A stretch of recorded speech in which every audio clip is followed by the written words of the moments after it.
Welcome to another episode highlight brought to you by the You Can't Comp This NBA Trading Card Podcast. If you like this video, please give it a big thumbs up. And if you want to support the show, simply hit that subscribe button, click that bell for notifications, and you'll be notified every time we go live. See you in the comments. Just wanted to have a chat. We weren't going to be able to sleep unless we talked about this. Well, actually, I think I would have slept like a baby, honestly. Yeah. But this is it's been a great trade week. I'd say it's come in threes. There are a number of things that we could talk about, but I think there's plenty for Sunday's show. But I mean, this is we talk about big threes in the NBA. We had Luka first. We've had Fox second, and now the man that I think I predicted wouldn't get traded has been traded, and that's Jimmy Butler. This is the one I thought that was going to get traded because he was so clearly on the trade market. I just think I thought nobody was silly enough to want him. Yeah, right. Lo and behold, talking of lunacy, all of a sudden along come the Golden State Warriors, who are crazy enough to want him. So, Kyle Anderson, Wiggins, protected 2025 first-round pick. Yep. Miami will also get PJ Tucker from the Jazz, and who was just traded a couple of days before, if I'm remembering all of this right. Dennis Schroeder's on the move, and then Detroit will get Lindy Waters and Josh Richardson, which Richardson's a nice little pickup. I don't know how much juice he's got left in the tank, but good to see that the Pistons are active and doing something in the trade deadline. But I think we can whittle this down and just talk about the two teams, can't we? We can talk about the Heat. Yeah, look. Then we can talk about the Warriors. I think that's about it. So. Heat Warriors, Utah. Look, Dennis Schroeder. I will quickly mention. Did refer to the trade deadline period as modern slavery, and the day after he quoted that, he was traded. So I found that quite amusing. Yeah, I think Utah might actually waive him. He might get picked up, but that's neither here nor there. He might be an interesting piece. But I mean, the Warriors and the he's Heat, a liquid commodity, that's for sure, isn't he? This guy, he's like a Wemby PSA 10. He's becoming a modern NBA rainbow rather than just like the standard 7 cards. He's going to have all 30 jerseys at some point. Yeah, I mean, he's probably worn 30 different jerseys when you think about it. It's pretty crazy. All right, well, who do we want to go for first, the Heat, or do we want to go with the Warriors? Let's do the Heat first, just because that's an easy one to do, and then the rest of the time we can just spend talking about the Warriors. Yeah. So I think hobby-wise, there's not a lot going on here. Let's be sort of honest about this. Does it affect Bam? Bam becomes the number one guy, right? I think Hero's technically the number one guy, isn't he? Okay, yeah, true. Okay. He was the All-Star this year. Yeah, that's true. Interesting. Maybe there's a vacancy at the number one spot in Miami now. So, look, Hero might move a little bit. I'm not expecting to see heaps of movement there. The population on that is just insane, so we can quickly gloss over that. Yeah. Why don't we talk about Wiggins? Wiggins is a fun one because... Yeah, okay. Maybe a little bit like Zion, but has actually won a championship. You know, a heap of money has gone into this guy. Yep. All time.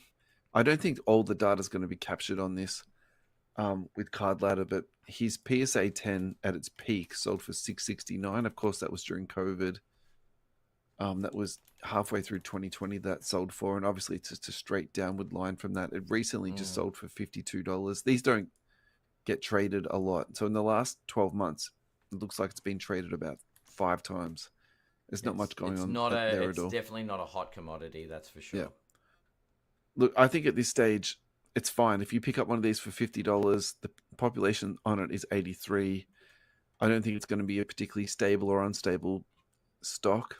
Yeah. Sort of is what it is. I think it's more of a PC purchase. Agreed. I don't see it moving up now he's gone to Miami. What's he going to do in Miami? That's about all. What's he going to do in Miami? Like, are the Heat just going to have to rebuild now, aren't they? I don't think the Heat ever rebuild, do they? No, they try and retool more than anything.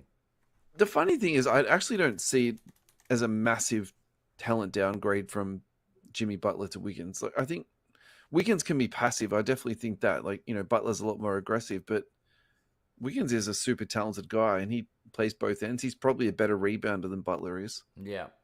Yeah, okay. So yeah, interesting. It's not an insane, dip down for the Heat. Yeah. Yep. But I don't think it moves the needle too much on the Heat. The Warriors, No. on the other hand, yeah. Let's move to the Warriors because I think they're the talking point, aren't they? Sure. They're the ones that are trying to reopen their championship window. Yeah. And who does this impact most? I think the most important one is Steph Curry.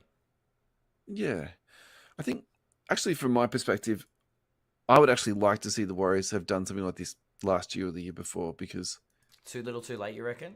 I think a little bit, because each year that goes on, Steph's just getting that one step slower, and Draymond is losing 2 steps a year at the moment. He's not losing 1 step a year. It's like he's just about cooked. He's just living on intelligence these days. Like, he's such a smart basketball player, but physically, it's almost like, go back and watch some of his old stuff. It's comical how fast he could actually, used to be able to move and get up and down the court. Yeah. Do I like this for the Warriors? Actually, I like it a lot, because it's just so they're giving him a 2-year contract extension, which is the perfect amount of time for Jimmy Butler to be on a team. Yep. After 2 years, he's going to want out, which is perfect.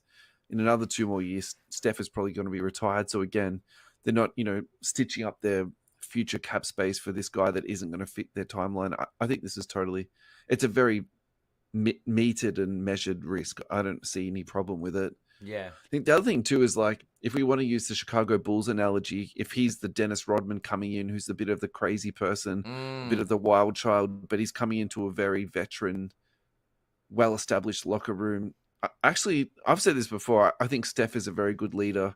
I think Draymond will be able to keep him under check. Well, that was going to be my next point. Is Draymond going to knock him out, or is he going to work with him? Because there's been heaps of memes. There's issues already. Yeah, there's been memes going around about that ad, but I actually think that's a very superficial sort of view on it, because if you think about Draymond on the Olympic team, there's heaps of A+ studs on that team. He didn't have any problems at all. I think actually chemistry-wise, he was maybe a little bit too chill from some of the reports that were coming out of the Olympic stories about him being at massage parlors and all that type of stuff at 3 o'clock in the morning. Let's just move on from that, hey? So you reckon what I'm trying to get it's a good fit? You think? I think chemistry-wise, he's going to be totally fine. And I kind of think some people just understand each other. And I also think, too, like, he's actually not the type of teammate that's he did go after Jordan Poole, but he's not. That actually isn't his reputation. His reputation in the league is going after the opposition, right? That's true. So I think people who are, like, working hard, doing all the right things and playing the right way, I think, and Jimmy Butler fits that. There's no problem there for Draymond. That doesn't fuss me 1 second, man. Yeah. Yeah. Let's talk about Jimmy Butler cards, though, because actually this is worth talking about. So silver PSA 10. Population on this is just 24. This is the 2012 card, and this is just for a little bit of history here. This is the year that there was 2 draft classes. The lockout, was it? Yeah, there was a lockout, like a half-season lockout year. There's no rookie shield on rookie logo, but this is still considered his rookie card. So it's a bit of a funny one, but yeah. So now this is really interesting. Population on this is 24. Last sold for $1,000. This has been as high as 2007. Yeah, as in $2,700, $2,500. This is traded for, so this has gone for some big dollars, and is still up, really high. Actually, I'm going to make a crazy claim on this. I think if he wins the championship, that would go higher. I think that's going to go to like 1.4, 1.5. Really? Yeah, I think the low pop count is insane, but I don't know. I think there's some weird collectability about this guy too, and I also think he's a bit of a weird unit, which would kind of have that cult collector status in some people's eyes. Yeah, interesting. And the fact that that's held that high for such a long period of time, I don't see him being traded to the Warriors as, like, it's a going and down thing. So yeah. Yeah. Steph, let's talk Steph. We're almost at the 10-minute mark already. Let's quickly get Steph Curry in. Let's have some Steph talk, because I think this is gonna make or break the end of his legacy. This is a really cool one, actually. So Steph Curry, 4 NBA championships, also with 4 is LeBron James, Manu Ginobili, Shaquille O'Neal, Robert Parrish. 5 championships, Tim Duncan, Kobe Bryant, Ron Harper, Dennis Rodman, Magic Johnson, and George Mikan. And so going from 4 to 5 is a really big thing. Yeah. It's a huge step up on the mountain, right? Yeah. And I think also too, there's a heap of hobby love for this guy already, so it's not like he's a underappreciated, low value card, anything like that. It's But I Steph. also do Like think it's Steph, but this that is would give it more juice again. yeah. I think that's a really fun one to talk about here in terms of, legacy and Another how we look. championship might put him on Rushmore kind of thing. Do you know what I mean? Like it elevates him such a fair much more, like fair amount more. I don't know. Yeah, I mean the Rushmore is tough because then you're competing against Jordan, Kareem, Yeah, true. You're in Magic, that. LeBron. Like it's tough to get to that Rushmore. I think with 5, he's Yeah. era defining and has his own. Do you know what I mean? Like he becomes that face of that. I think that also creates an eternal conversation about LeBron versus Curry for this generation too. Correct, Actually, who was the stud? Yep. Yeah, Because that's a fun that's the one. big joke, right? It's like the best player or like the biggest player in Jordan's era was Jordan, in Kobe's era was Kobe, and then in LeBron's era it was Steph. Yeah. Like he doesn't get warrant the GOAT discussion because he wasn't the best player in his era. Yeah. Not to discredit LeBron, he's done some amazing things as well. All right, Steph Curry, 2009 tops. This is just the base PSA 10. Yep. $5,760 that last traded for. Yep. Population on that is 373. Now, if we go high end, numbered to 2009, this last traded for 24K. Now, actually, really interesting on this. If you look at the last 3 years on this has taken a massive nosedive. Mm-hmm. Looking at that graph there, it actually looks to me like a quite nice long-term buy, actually.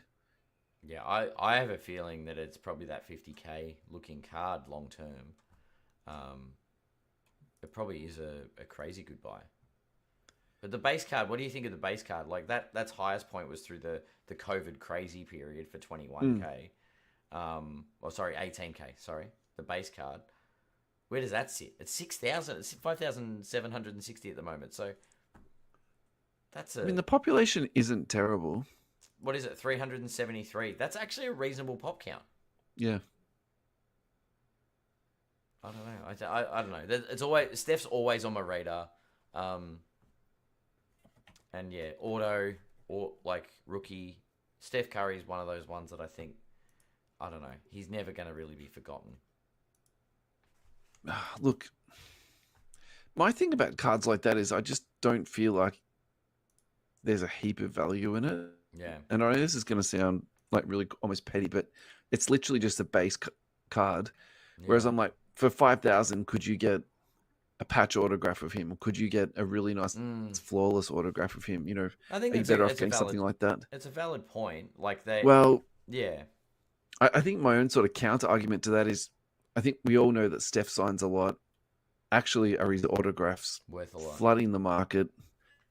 And actually, are they not a great buy? And, maybe actually at a population of 373, that's an awesome buy. But I just can't get my head sort of past that thing. Yeah. We're talking about that on the last show we did with that sort of the value standpoint for some cards. I just feel like sometimes you just get more value out of an autograph or a patch autograph. Yeah. But yeah. It's interesting though. We don't look at that Steph Curry with the same context as, say, I won't go the Jordan rookie, but like a Magic Johnson. Do you know what I mean? It's a base card. That's all it is. But that's all there was at that point. I actually don't mind direct comping this to Jordan. And the reason I say that is because I think it'd be really good to actually look at the population, comparison between the two. Okay. Yeah. And it's the same thing. It's a paper base card. There's nothing. Yeah. There's no prism about it. There's no tiger stripe. Yada yada yada. Yeah. So the 1986 Fleer Jordan PSA 10 population on this is 332.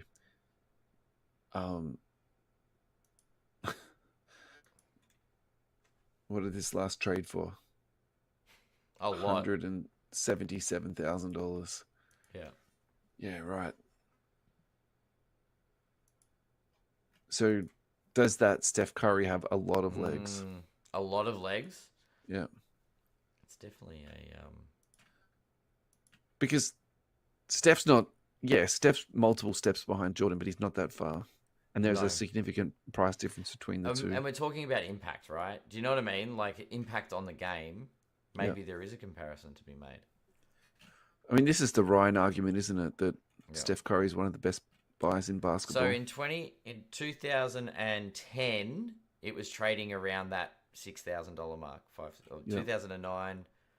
Yeah, February 8th, 2009. So 16 years ago, 5,100 USD for the Jordan PSA 10. Fast forward 16 years, and we're up near the 200K mark. You know what I mean? Like, is that the kind of thing we're talking about? If Steph, say Jimmy and Steph combine for 2 championships, is that what we're looking at? Or am I overshooting now? I think it's tough for him to go all the way up to Jordan, but at the same time, I think he'll land somewhere between where he's currently sitting and where Jordan is. Yeah. I know that's a very easy thing to say, but I think he's got a lot of movement to go up. And when you're comping the base to his gold to 2009, which is currently trading at 24K, I think when you summarize it in those terms, that's an absolute home run, isn't it? Yeah. Yep.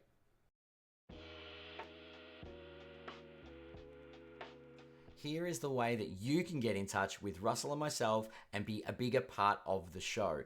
Now, if you follow the link tree to our Facebook group, that is where Russell and I put our mailbags up, our card versus card, our player versus player, our buy, hold, sell questions. All of those will go up on socials, on IG as well, using the handle @YouCan'tCompThis. Now, if you do have a more tailored question, feel free to PM us on Instagram. You can reach out in our Facebook group, and we'll be happy to respond and see if it's something that we can add to the show. Once again, thank you so much for watching. We really appreciate the support and love creating this content for our loyal listeners. If you haven't done so already, we'd really appreciate it if you hit that subscribe button and click the bell for notifications. So hopefully we see you when we go live. Thanks for watching.